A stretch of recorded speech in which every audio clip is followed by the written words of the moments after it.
पिछले क्लास में हमने ड्रोन का यूनिट फर्स्ट कंप्लीट करा। ऑलरेडी यूनिट फर्स्ट में 4 लेक्चर थे, उसका पीडीएफ सेंड कर दिया गया है टेलीग्राम पे, लिंक उसका दिया हुआ है, आप जा कर के डाउनलोड करें और उसका नोट्स कंप्लीट करें। ये नेक्स्ट यूनिट है, यूनिट 2 ड्रोन का। ठीक है, इसमें हम लोग पढ़ने वाले हैं कंपोनेंट ऑफ ड्रोन। कौन कौन से कंपोनेंट होते हैं। हालांकि हमने ना कंपोनेंट पिछले यूनिट में भी पढ़ा था, बट उसका जो बेसिस था, कंपोनेंट को बांटने का तरीका था, वो अलग था। इस बार हम लोग एकदम एक एक कंपोनेंट जो कि यूनिट 2 में है वो हम लोग पढ़ने वाले हैं कि आखिर ड्रोन बनाने के लिए वो कौन कौन से कंपोनेंट, मेन कंपोनेंट कौन कौन से यूज होते हैं। ठीक है, अब ड्रोन किस प्रकार का डिजाइन किया जा रहा है, उस डिजाइन के अकॉर्डिंग उसमें और भी कई सारे कंपोनेंट होते हैं। बट अगर बेसिकली एक ड्रोन बनाना है, उसको उड़ाना है हवा में, उसको कंट्रोलिंग करना है, उस पर कुछ लोड देना है, ये 3 बात को अगर ध्यान में रखा जाए तो इन 3 बात को ध्यान में रखने के क्रम में ही कौन कौन से कंपोनेंट होंगे, उसी कंपोनेंट के बारे में हम लोग आज पढ़ेंगे। तो देखो, इतने मेन कंपोनेंट होते हैं। अभी इतने सारे कंपोनेंट से जो आपको ये कंपोनेंट दिख रहे हैं, ये सब कंपोनेंट से सिर्फ और सिर्फ इतना होगा कि ड्रोन हवा में उड़ेंगे, कुछ लोड को वो लेकर के जाएगा और उसे आसानी से हम कंट्रोल कर सकते हैं, इतने कंपोनेंट को ध्यान में रख करके। अब उस ड्रोन का डिजाइन किस स्पेशल पर्पस के लिए किया गया है, तो स्पेशल पर्पस के लिए कुछ और स्पेशल कंपोनेंट ऐड होंगे, हम उसकी चर्चा नहीं कर रहे हैं।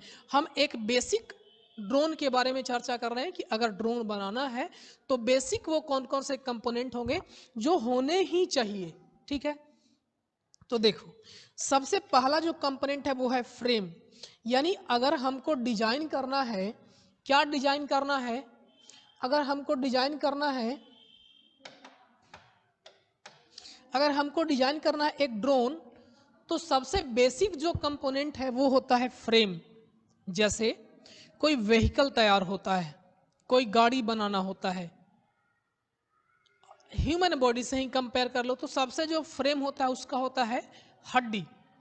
हड्डी का एक ना ढांचा बना होता है, नहीं, फिर उस पे मांस आता है, उसमें और भी बहुत सारे वर्किंग कंपोनेंट होते हैं। उसी प्रकार से ड्रोन की बात करें तो ड्रोन भी एक क्या है, व्हीकल है। अब व्हीकल को डिजाइन करने के लिए सबसे पहले उसका फ्रेम का रिक्वायरमेंट होता है। फिर है दूसरा कंपोनेंट है प्रोपेलर,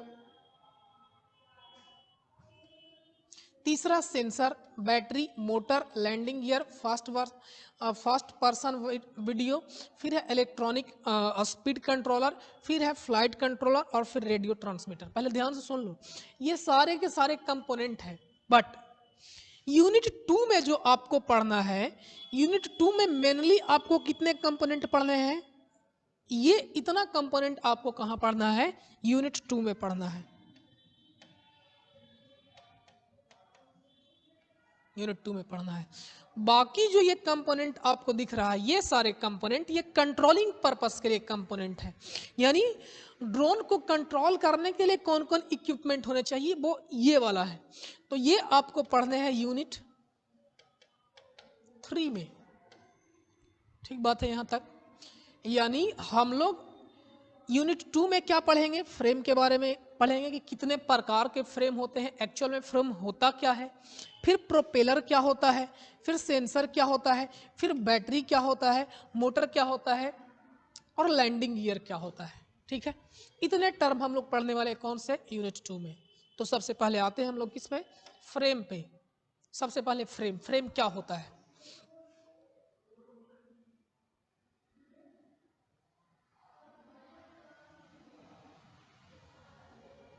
देखो, फ्रेम की अगर बात करें तो ये एक स्ट्रक्चर है, बेसिक स्ट्रक्चर है। ठीक है, अब चेचिस का नाम सुने हो, व्हीकल की बात करते हैं, बाइक की बात करते हैं, 4 व्हीलर की बात करते हैं, तो एक चेचिस नाम होता है। यानी वो मेन कंपोनेंट होता है मेन कंपोनेंट जिस पे सारे कंपोनेंट और जो इक्विपमेंट होते हैं वो इंस्टॉल होते हैं, रखे जाते हैं, समझे। जैसे हड्डी ही वो माध्यम है जिस पे ना मांस उसके चारों तरफ होते हैं, उससे मसल्स लगे होते हैं, उससे नर्व सिस्टम कनेक्टेड होते हैं, ठीक है। तो मेन जो स्ट्रक्चर है जिस पे बाकी सब इक्विपमेंट को रखा जाएगा, उस स्ट्रक्चर को ही हम लोग क्या बोलते हैं, फ्रेम बोलते हैं, ठीक है। ये इसका काम ना एक स्केलेटन जैसा, स्केलेटन कहने का मतलब होता है ना कि हड्डी का जो ढांचा होता है बॉडी का, उसको हम लोग बोलते हैं स्केलेटन, ठीक है। तो ये स्केलेटन का काम करता है, लेकिन कहाँ के लिए, ड्रोन इक्विपमेंट के लिए। ड्रोन का स्केलेटन का काम कौन करता है, फ्रेम करता है। हम लोग इसका एक्चुअल फिगर भी देखेंगे, ये किसके जैसा काम करता है, स्केलेटन के जैसा काम करता है। इसी पे वो सारे के सारे इक्विपमेंट रखे होते हैं जो इसको कंट्रोल करेंगे, जो इसको उड़ाने का काम करेंगे, जो मोटर लगे हुए होंगे वो कहाँ पे रखे जाएंगे, वो सारे के सारे इक्विपमेंट किस पे इंस्टॉल होंगे, फ्रेम पे ही इंस्टॉल होंगे, ठीक है। अब इस फ्रेम को कैसा होना चाहिए, आप जरा सोच करके बताओ।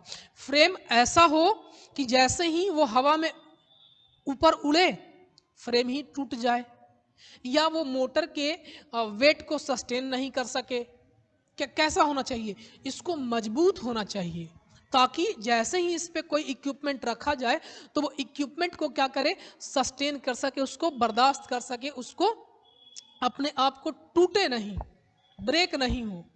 अब समस्या ये है कि हम मजबूत करने के लिए हम ना एक मोटा सा लोहा का एक स्टील का लगा देंगे, ठीक बात है, आप स्टील का लगा दोगे, लेकिन जैसे ही आप स्टील का लगाओगे तो उसका वजन क्या हो जाएगा, बढ़ जाएगा। ध्यान रखना, इसको ना पृथ्वी पर सरफेस पर नहीं चलाना है, इसको कहाँ चलाना है, इसको चलाना है हवा में, इसको उड़ाना है, फ्लाई करवाना है। तो हमको ऐसा होना चाहिए कि वेट में क्या हो, लाइट हो, हल्का हो, बट स्ट्रेंथ में क्या हो, स्ट्रांग हो। यानी वो मजबूत होना चाहिए और हल्का होना चाहिए। मजबूत इसलिए ताकि जैसे ही उस पर ग्रेविटी काम करे तब उस ग्रेविटी की वजह से टूटे नहीं वो, और मजबूत इसलिए होना चाहिए कि टूटे नहीं, और इक्विपमेंट को जितने सारे कंपोनेंट उस पर रखे जाएंगे उसको वो सस्टेन करके रखे, बर्दाश्त करके रखे। और हल्का इसलिए होना चाहिए कि वो आसानी से ऊपर उड़े। तो ये होता है फ्रेम का रिक्वायरमेंट, ठीक है। अब रिक्वायरमेंट फ्रेम का ये है, हमने रिक्वायरमेंट प्रोवाइड कर दिया। अब कितने प्रकार के फ्रेम बन सकते हैं, पहले तो फ्रेम होता क्या है हमने समझा कि ये एक स्ट्रक्चर है जिस पे सारे के सारे इक्विपमेंट इंस्टॉल होंगे। अब ये कितने प्रकार के स्ट्रक्चर हो सकते हैं, तो देखते हैं कितने प्रकार के हो सकते हैं। देखो ये आपको डिफरेंट टाइप दिख रहा होगा, देखो ये फ्रेम है। फ्रेम इस प्रकार से भी हो सकते हैं, इस प्रकार के भी हो सकते हैं, इस प्रकार के भी हो सकते हैं, ठीक है। इस प्रकार के भी फ्रेम हो सकते हैं, इस प्रकार के भी हो सकते हैं। क्लियर है बात।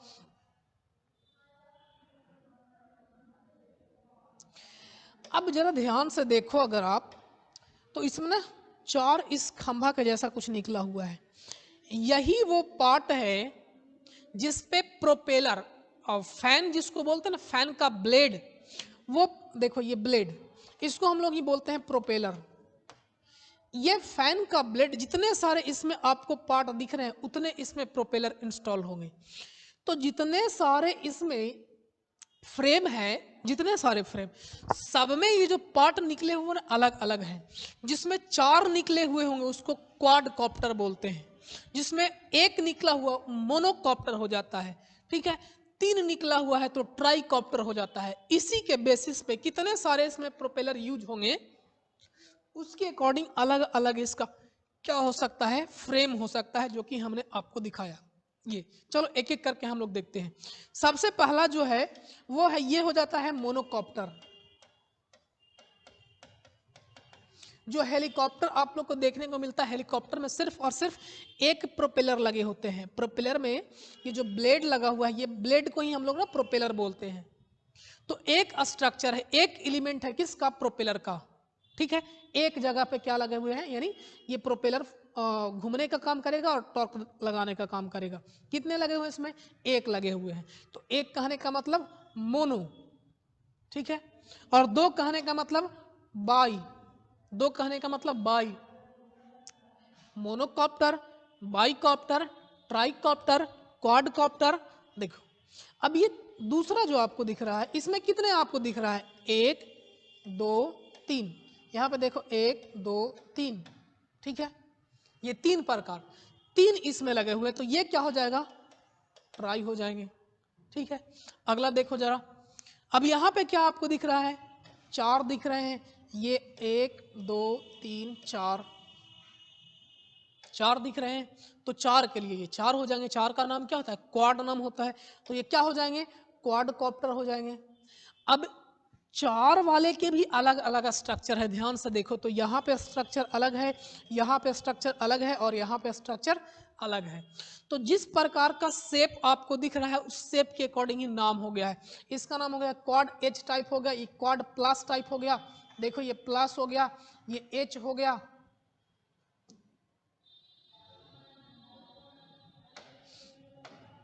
ये एच हो गया, और ये क्या हो गया, क्रॉस हो गया। तो इसके अकॉर्डिंग क्वाड कॉप्टर के क्या हो गए, 3 टाइप हो गए। हालांकि बस क्वाड कॉप्टर तक ही लिमिट है, इसके टाइप से उससे मतलब नहीं, ठीक है। तो एक क्वाड हो गए, इसके बाद क्या हो जाएंगे, हेक्सा हो जाएंगे। ध्यान से सुनो, हेक्स कहने का मतलब इसमें 6 होंगे, लेकिन 5 वाले भी होते हैं। स्पेशली जो स्टैंडर्ड है वो 6 का होगा, बट 5 वाले भी होते हैं, ठीक बात है। तो फ्रेम हो गए। अब दूसरा जो टॉपिक है, दूसरा जो टर्म है, दूसरा कंपोनेंट है, उसका ये प्रोपेलर। क्या है, प्रोपेलर। तो प्रोपेलर क्या होता है, तो हमने अभी अभी बताया, जो आपने वो कॉप्टर देखा, जो आपने स्ट्रक्चर देखा, वो स्ट्रक्चर में ना ब्लेड लगे होते हैं, मोटर, मोटर में ना, आप पंखा घर में देखो ना, घर में पंखा, तो पंखा जब रोटेट करता है तो वो ना एक टॉर्क के वजह से रोटेट करता है, और वो एयर को नीचे की ओर फेंकता है, या कह सकते हो कि एयर को ना आगे ढकेलता है, ठीक है, एयर को ढकेलने का काम करता है। तो जब वो ढकेलता है तो वो भी ना पीछे की ओर उस पर भी फोर्स लगता है, और न्यूटन वाला नियम से। तो सेम काम यहाँ पे होता है, यहाँ पे वो ब्लेड जो रोटेट करने का काम करता है, रोटेट किसके सहायता से करेगा, तो वो मोटर के सहायता से करेगा। और रोटेट करने वाले जो ब्लेड होते हैं, उसी ब्लेड को ही हम लोग क्या बोलते हैं, प्रोपेलर बोलते हैं। क्या बोलते हैं, प्रोपेलर, प्रोपेलर बोलते हैं, ठीक बात है। अब इसका काम क्या है, तो जब ये रोटेट करता है तो ये हवा को अपनी तरफ सक करता है या पुश करता है। तो रिएक्शन में इस पे भी क्या लगता है, एक बल लगता है। अब पंखा वाला सिंपल एग्जांपल समझो, जो आप अपने घर में देखते हो, या घर से जब हवा चलता है तो हवा को वो आगे ढकेलता है, ठीक है, आगे ढकेलता है। तो हम लोग जानते हैं कि जैसे ही कोई आगे फोर्स लगाता है तो एक रिएक्टिव फोर्स भी लगता है पीछे की ओर। सेम काम यहाँ पे होता है, जब ये रोटेट करता है, प्रोपेलर अगर रोटेट करते हैं, ये रोटेट करते हैं प्रोपेलर, तो ये हवा को नीचे की ओर सक करता है, खींचता है, नीचे की ओर खींचता है, यानी फोर्स ये नीचे लगा रहा है, बदले में उस प्रोपेलर पे फोर्स कहाँ लगता है, ऊपर की ओर लगता है। और इसी प्रकार से वो क्या होते हैं, उड़ने का काम करता है, ठीक है। एक थ्रस्ट लगता है कहाँ, अपवर्ड डायरेक्शन में, एक एयर का प्रेशर लगता है, ठीक बात है। तो वो ब्लेड जो थ्रस्ट जनरेट करने का काम करता है, जिसकी वजह से वो डिवाइस या ड्रोन क्या होते हैं, हवा में ऊपर की ओर उठते हैं, उसी को हम लोग क्या बोलते हैं, प्रोपेलर बोलते हैं।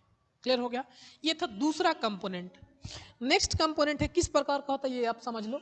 ये ना आपको छोटा छोटा टॉयज वाला का ये प्रोपेलर है, और भी इसके टाइप होते हैं, डिपेंड करता है साइज क्या है, किस प्रकार का है। तीसरा जो कंपोनेंट है वो है सेंसर। अब सेंसर कहने का मतलब क्या होता है, आप लोग नाम से समझ रहे होगे सेंसर एक्चुअल में होता क्या है। सेंसर वो डिवाइस, सेंसर उस डिवाइस को बोलेंगे जो सेंस करने का काम करेगा।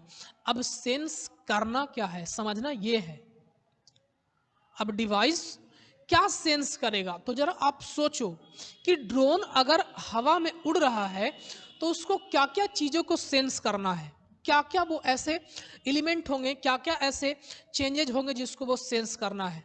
सबसे पहला सोचो, हम ना ड्रोन को उड़ाते हैं तो वो हाइट मेजर कर लेता है, कितने हाइट तक गया है वो, नहीं कितना हाइट तक गया हो, यानी वो हाइट को क्या कर सकता है, सेंस करता है कि कितना दूरी तक उड़ा है। दूसरा, स्पीड को मेजर कर लेता है, तो स्पीड वाले भी सेंसर उसमें लगे होंगे, नहीं आप मोबाइल सिंपल समझो, मोबाइल में ना जैसे ही मोबाइल ना एक लिमिट से हीट होता है तो वो बंद हो जाता है, तो हीट को सेंस करने वाला इक्विपमेंट लगा हुआ होगा। या ऐसे समझो कि जो वो ना टेम्परेचर को डिटेक्ट करके आपको शो करके बता देता है कि हाँ अभी का जो एनवायरनमेंट का टेम्परेचर है वो इतना है, तो यानी वो टेम्परेचर को सेंस कर रहा है। ड्रोन भी यही है। ड्रोन में सेंसर कहने का मतलब हुआ कि जिस प्रकार के इक्विपमेंट लगे होंगे सेंस करने के लिए, अब क्या क्या सेंस करने के लिए, अलग अलग क्वालिटी को, अलग अलग चेंजेस को, अलग अलग वेरिएशन को सेंस करने के लिए जो इक्विपमेंट यूज होते हैं उसका नाम होता है सेंसर। ठीक बात। यानी वैसे डिवाइस जो अलग अलग स्टिमुलस मतलब होता है चेंजेस, उत्तेजना, ठीक है, क्या चेंज हो रहा है उसको डिटेक्ट करना है। डिस्टेंस ट्रेवल कर रहा है तो डिस्टेंस भी तो चेंज ही ना हो रहा है, पोजीशन चेंज कर रहा है, तो डिस्टेंस को चेंज करने वाले सेंसर लगे होंगे। यानी वो डिवाइस जो सेंस करने का काम करता है, और सेंस क्या करेगा, अलग अलग फिजिकल क्वांटिटी समझो या फिजिकल चेंज को समझो, उसको सेंस करने का काम करेगा, तो उसको क्या बोलेंगे, सेंसर। तो हालांकि अब सेंसर फिर से हम बात कर रहे हैं, जिस प्रकार का ड्रोन डिजाइन किया जाएगा उस प्रकार के सेंसर लगे हो सकते हैं, बट बेसिकली अगर ड्रोन को फिलहाल हवा में उड़ाना है और उसको कंट्रोल करना है तो इन दो काम के लिए ही उसमें कितने सेंसर लगे होने चाहिए, मिनिमम कितने होने चाहिए। तो मिनिमम जो सेंसर है वो कौन कौन लगा है, कौन कौन है, देखो जरा यहाँ पे। सबसे पहला है जायरो सेंसर। क्या है, जायरो सेंसर। दूसरा है एक्सेलरेटोमीटर, एक्सेलरेशन को मेजर करने के लिए। जायरो कहने का मतलब तो रोटेशन को मेजर करने के लिए, ठीक है। तीसरा होता है डिस्टेंस को मेजर करने के लिए। चौथा है टेम्परेचर, और पांचवा है बैरोमीटर। और छठा है टीओएफ। एक एक करके हम लोग क्लियर करते हैं, ठीक है, तो सुनना ध्यान से। यानी ये जो मेन सेंसर है, इतने तो ड्रोन को ऑपरेट होने के लिए होने ही चाहिए। ये अगर नहीं रहेगा तो ड्रोन प्रॉपरली काम ही नहीं करेगा। अब ड्रोन काम कर रहा है, अब उसको अलग अलग पर्पस के लिए यूज करना है, तो जिस पर्पस के लिए यूज करना है उस प्रकार का सेंसर लगा देंगे। लेकिन ये सेंसर उसको फ्लाइट करने के लिए होने नेसेसरी है। तो सबसे पहला कौन सा है, जायरो सेंसर। अब जायरो सेंसर क्या होता है, सुनना जरा ध्यान से। जायरो सेंसर एक्चुअल में एक ऐसा सेंसर है, एक ऐसा डिवाइस है जो रोटेशन को मेजर करता है। या ऐसे समझो, अब जरा सोचो कि रोटेट कर रहा होगा, उसके फैन रोटेट करते हैं, तो उसको कैसे पता है कि ये ना अस्टेबल, ऐसे तिरछा नहीं है, जो ड्रोन है वो तिरछा नहीं हुआ है, अनबैलेंस नहीं हुआ है, कैसे उसको पता होगा। हमारे जैसा थोड़ी वो कोई सेंस करने वाला आदमी है कि हाँ ये तिरछा हो गया है, पता चल जाएगा। उसको सेंस करने के लिए क्या होगा, तो यही वो डिवाइस है। कौन सा, जायरो सेंसर। ये रोटेशन को सेंस करता है। किसको, रोटेशन को। अगर प्रॉपरली रोटेट कर रहा है तो वो अस्टेबल रहेंगे। क्या होता है, आप ना एक बार सर्च करके जायरो सेंसर देख लेना, ठीक है। तो वैसा डिवाइस जो किसको सेंस करने का काम करता है, रोटेशन को सेंस करने का काम करता है। और रोटेशन, अगर फैन उसके ब्लेड घूम रहे हैं तो उस घूमने से वो ये पता कर लेगा कि जो ड्रोन है वो बैलेंस्ड है, स्टेबल कंडीशन में है कि नहीं है। तब इस प्रकार के डिवाइस को क्या बोलते हैं, जायरो मीटर बोलते हैं, जायरो सेंसर बोलते हैं, या जायरो डिवाइस बोलते हैं, ठीक है। दोबारा सुनना, जायरो सेंसर एक्चुअल में रोटेशन को सेंस करता है, और रोटेशन को सेंस करके वो ये बताता है कि वो बैलेंस कंडीशन में है या नहीं है। बस इतना ही काम है जायरो सेंसर का। क्लियर हुआ, ठीक बात है। यानी जायरो सेंसर से क्या, ड्रोन को बैलेंस पता चलता है कि ड्रोन जो है वो स्टेबल है, बैलेंस्ड है या नहीं है, ठीक है। आगे दूसरा है एक्सेलरेटोमीटर। अब एक्सेलरेटोमीटर क्या होता है, आप लोग पढ़े होंगे। एक्सेलरेशन क्या होता है, चेंज इन वेलोसिटी को ही हम लोग क्या बोलते हैं, एक्सेलरेशन बोलते हैं। वेलोसिटी में जैसे ही कुछ चेंजेज होगा तब उसको डिटेक्ट करना है। तो हम लोग जानते हैं कि अगर ड्रोन को यहाँ से उतना दूर तक ले जाना है तो किस स्पीड से इसको आगे बढ़ना चाहिए, किस स्पीड से, जीरो से स्पीड इसका चेंज हो रहा है, वेलोसिटी वेरी कर रहा है, तो इस एक्सेलरेशन इसका क्या है। तो एक्सेलरेटोमीटर वैसा डिवाइस है, वैसा डिवाइस है जो क्या सेंस करने का काम करता है, चेंज इन वेलोसिटी को डिटेक्ट करने का काम करता है कि वेलोसिटी कितना हुआ है। ठीक है, तो एक्सेलरेटोमीटर एक इलेक्ट्रोमैकेनिकल डिवाइस है। क्या है? इलेक्ट्रोमैकेनिकल डिवाइस है जो मेजर करने का काम करता है। क्या मेजर करने का काम करता है? एक्सेलरेशन को मेजर करने का काम करता है। अब एक्सेलरेशन यहाँ के केस में दो प्रकार के होते हैं, जैसे एक हो जाता है एक स्टैटिक और दूसरा होता है डायनेमिक। स्टैटिक क्या होता है? तो हम लोग जानते हैं कि एक्सेलरेशन, पृथ्वी का जो ग्रेविटी है जी भी एक्चुअल में एक एक्सेलरेशन ही होता है, ग्रेविटेशनल कांस्टेंट नहीं जी 9.8 अप्रॉक्स 10 मीटर पर सेकेंड स्क्वायर, यही नहीं बोलते हैं, एक्चुअल में वो भी क्या है, एक एक्सेलरेशन ही है। तो सिंपल समझो कि वैसा वेरिएशन जो हमेशा कांस्टेंट होता है, जैसे ग्रेविटेशनल वाला, इस प्रकार के सेंस करने वाला अगर हो एक्सेलरेटोमीटर, तब वो हो जाता है स्टैटिक। और डायनेमिक कहने का मतलब होता है, ऐसे मान लो ना, जा रहा है गाड़ी, अचानक ठुक गया, मतलब धक्का लग गया, तो तुरंत उसके वेलोसिटी में क्या होता है, चेंज होता है। यानी इक्विपमेंट पे भी क्या लगा, एक फोर्स लगा, तो उसके वेलोसिटी में क्या हुआ, वेरिएशन हुआ। तो यहाँ पे सडनली वेलोसिटी जब चेंज करता है, यहाँ पर वाले एक्सेलरेशन को हम लोग डायनेमिक एक्सेलरेशन बोलते हैं। तो वैसा डिवाइस जो किसको सेंस करने का काम करे, किसको सेंस करने का काम करे, तो एक्सेलरेशन को सेंस करने का काम करे, तब इस प्रकार के डिवाइस को हम लोग क्या बोलते हैं, एक्सेलरेटोमीटर। और ये भी ड्रोन में क्या होते हैं, लगे हुए होते हैं। ठीक बात है। चलो नेक्स्ट पॉइंट है ये डायनेमिक एक्सेलरेटर।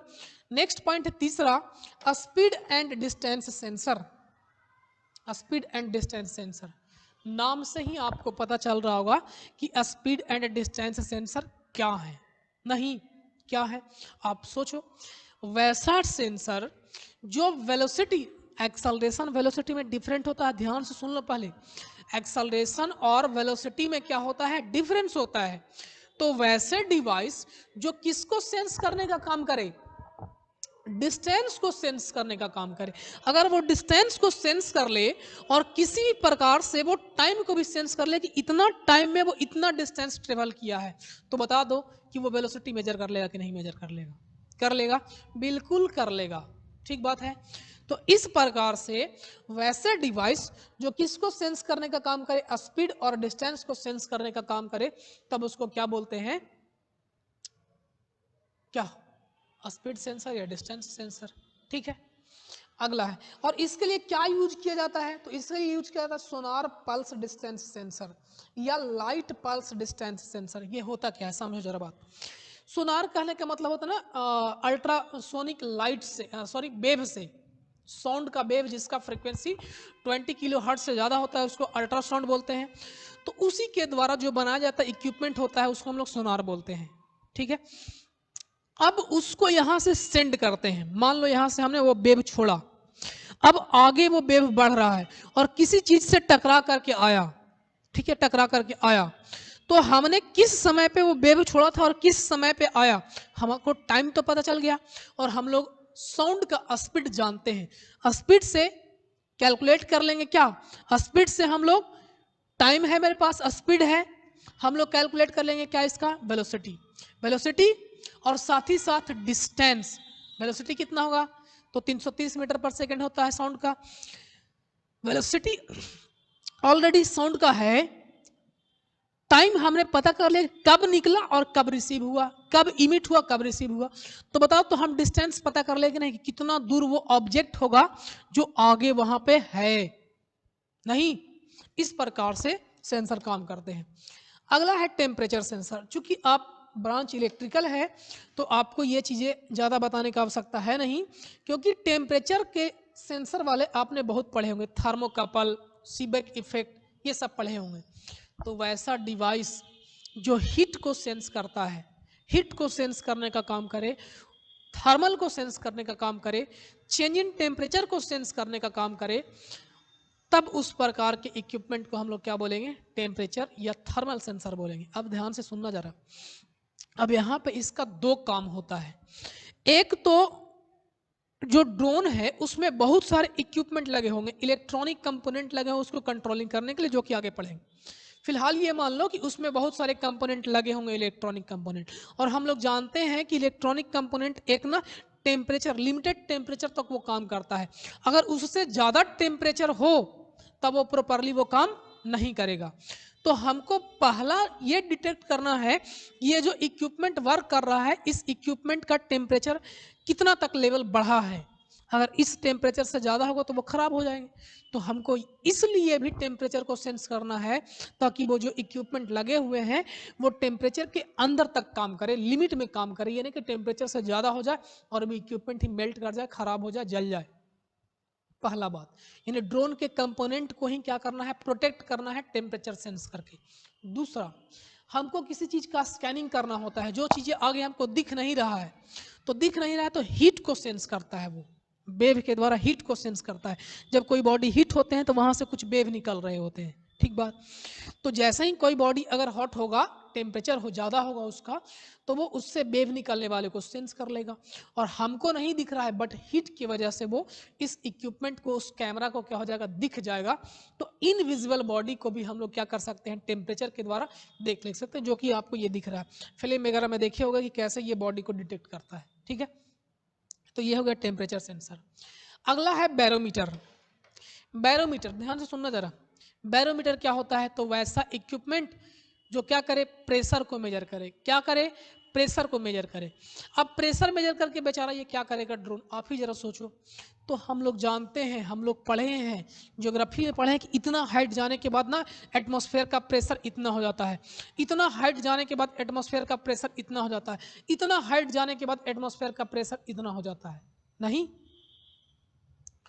तो कहने का मतलब ये हुआ कि अगर हम उसमें प्रेशर को डिटेक्ट करने वाला इक्विपमेंट लगा दे, वो तो एल्टीट्यूड, हाइट को क्या कर सकता है, डिटेक्ट कर सकता है, ठीक है। तो वैसा इक्विपमेंट जो प्रेशर को मेजर करे, एटमॉस्फेरिक प्रेशर को मेजर करता है, तब इसको बोलते हैं क्या, बैरोमीटर। और बैरोमीटर के सहायता से वो जो ड्रोन होता है वो हाइट को क्या कर लेता है, डिटेक्ट कर लेता है, ठीक है। नेक्स्ट जो है वो है time of flight. Time of flight कितना समय तक उड़ता है, ठीक है। Time of flight, TOF sensor, ठीक है। देखो जरा, TOF सेंसर क्या है, तो एक्चुअल में ये भी एक प्रकार का सेंसर है जो क्या मेजर करता है, ये मेजर करता है कि कोई ऑब्जेक्ट तक अगर पहुंचना है तो आपको कितना समय लगेगा। कोई ऑब्जेक्ट तक पहुंचना है तो आपको कितना समय लगेगा, उनके बीच का डिस्टेंस कितना है। जैसे ड्रोन, यहाँ इसमें कैमरा लगा हुआ है, इक्विपमेंट लगे हुए, और आगे दिख रहा है पहाड़ है, तो अब ये कैलकुलेट करेगा कि वो कितना दूर पे है, कितना समय लगेगा उसको जाने में। यही चीजें को जो सेंस करने का, कितना स्पीड से ये उड़ रहा है और कितना समय लगेगा, तो टाइम ऑफ फ्लाइट, ठीक है, उड़ने का टाइम, सिंपल, जो सेंस करेगा। कैसे सेंस करेगा, तो यहां से ये ना एक लाइट भेजेगा, लाइट भेजेगा, ये इक्विपमेंट से टकरा करके वापस आएगा। तो जिस समय ये निकला था T1 टाइम पे और ये T2 टाइम पे, तो दोनों का टाइम डिफरेंस, टाइम पता चल गया। और चूंकि इस लेजर लाइट का या कोई भी लाइट यहाँ से भेजे जाएंगे, अल्ट्रासाउंड भेजे जाएंगे, कोई भी साउंड भेजे जाएंगे, उसका स्पीड पता होगा, तो ये डिस्टेंस हमको पता चल जाएगा, टाइम पता चल गया। तो अगर टाइम पता चल गया और डिस्टेंस पता चल गया, सॉरी, टाइम और स्पीड पता है, तो हम डिस्टेंस निकाल सकते हैं इस ऑब्जेक्ट का। और अगर हम इस डिस्टेंस का ऑब्जेक्ट निकाल ले, ऑब्जेक्ट का डिस्टेंस निकाल लें, और हम अगर ड्रोन का स्पीड निकाल लें, तो हम ये कैलकुलेट कर सकते हैं कि उस ऑब्जेक्ट तक पहुंचने में कितना देर का फ्लाइट करना होगा, ठीक है। तो इस प्रकार से ये 6 इंपॉर्टेंट सेंसर जो ड्रोन में लगे होते हैं, और भी सेंसर लगे होते हैं जो कि अगला यूनिट में पढ़ना है। फिलहाल जो है मेन कंपोनेंट, इतने प्रकार के सेंसर होने ही चाहिए, अन्यथा ड्रोन प्रॉपरली काम नहीं करेगा कंट्रोलिंग करने के लिए, ठीक है। और इसके बाद इस यूनिट के लिए फिलहाल हम इतना ही रहने देते हैं। अगले क्लास में जो और इसके कंपोनेंट हैं उसको हम लोग क्लियर करेंगे, ठीक है। इसका नोट्स आपको सेंड कर दिया जाएगा टेलीग्राम पे, आप डाउनलोड कर लेना, लिंक डिस्क्रिप्शन में दिया हुआ है। हाँ, एक बात और, आप लोग चैनल को सब्सक्राइब कर लीजिए ताकि अगला जब भी वीडियो आए आपको नोटिफिकेशन मिल जाए, ठीक है।